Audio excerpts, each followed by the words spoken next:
আশা করছি আল্লাহর রহমতে আপনারা সবাই অনেক ভালো আছেন। এই আজকের ঘটনাটি পাঠিয়েছেন তৌহিদ ভাই। তো তৌহিদ ভাই যেভাবে লিখেছেন আমি সেরকমভাবে পড়ে শোনাচ্ছি। আশা করি এই ঘটনাটি আপনাদের ভালো লাগবে।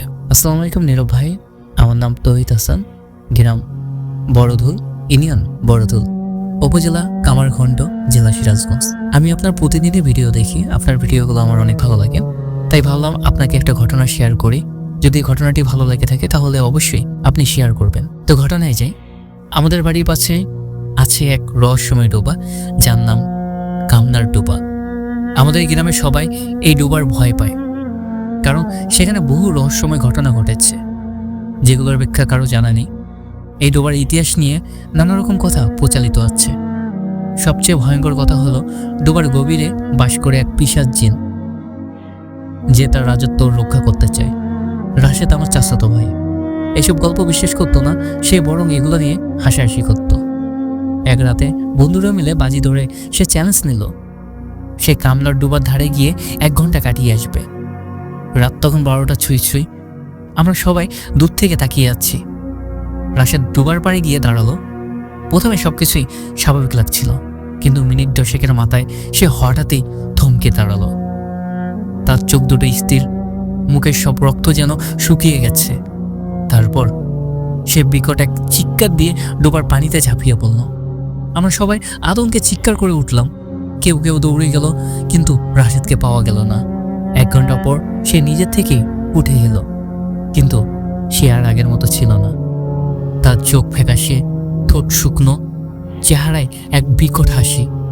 সেই শুধু একটা কথাই বলল, ও আছে, ও আমায় দেখে ফেলেছে। তারপর সে জ্ঞান হারালো। পরদিন সকালে গ্রামের মুরব্বীরা বললেন, কামরার ডোবা কেউকে ছাড় দেয় না।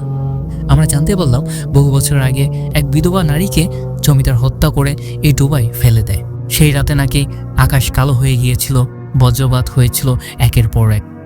তবে সবচেয়ে ভয়ঙ্কর ব্যাপার হলো, সেই বিধবা মহিলা এই ডোবাতে এক পিশাচ জিনকে বন্দি করেছিল। ডোবার পানি সবসময় লালচে আর ঘোলাটে থাকে, যেন রক্ত মিশে আছে। আর কেউ সেখানে গেলে সে আর আগের মতো থাকে না। রাশেদ ডোবা থেকে ফেরার পর বদলে গিয়েছিল। প্রথম কয়েকদিন সে চুপচাপ থাকতো, রাতে ঘুমাতে পারতো না, মাঝরাতে হঠাৎ চিৎকার করে উঠতো, বলতো, ওদের আমি দেখেছি, ওরা আমার ভিতরে ঢুকতে চাইছে। এক রাতে আমরা সবাই গভীর ঘুমে আছি। হঠাৎ রাশেদের বিকট চিৎকার শুনে আমরা দৌড়ে গেলাম তার ঘরে। সে নিজের নখ দিয়ে নিজের চামড়াগুলো ছিঁড়ে ফেলছে। আমার মা আতঙ্কে কেঁদে ফেললেন, বাবা কোরআন তালাওয়াত করতে লাগলেন। রাশেদ তখনও ফিসফিস করে বলছিল, আমি ওর নাম নিয়ে ফেলছি, আমি ওর নাম নিয়ে ফেলছি। হঠাৎ ঘরের বাতিগুলো নিভে গেল। চারদিকে এক বিভীষিকাময় নীরবতা। আমরা অনুভব করলাম ঘরের কোনায় কেউ আছে। তারপর একটা গভীর গর্জন শোনা গেল, যেন কোনো পশু নয়, বরং তার চেয়েও ভয়ঙ্কর কিছু। রাশেদ মাটিতে ধূপ করে লুটিয়ে পড়ল। তার ঠোঁটে তখনও এক বিকট হাসি। রাশেদ এখন মানসিক হাসপাতালে আছে। সে আর কোনোদিন স্বাভাবিক জীবনে ফিরতে পারেনি।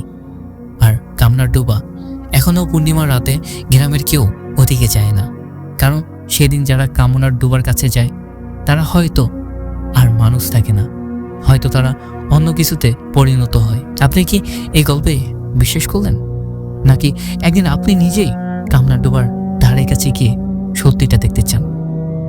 গাইস, এই বলে তৌহিদ ভাই তার ঘটনাটি এখানে শেষ করেছেন। বিশ্বাস করা বা না করা সম্পূর্ণ এটা আপনাদের ব্যাপার। তো যাই হোক, তৌহিদ ভাইয়ের ঘটনাটি একটু ইন্টারেস্টিং, ভালো লেগেছে। তো দেখা যাচ্ছে সুন্দর একটি নতুন ঘটনায়।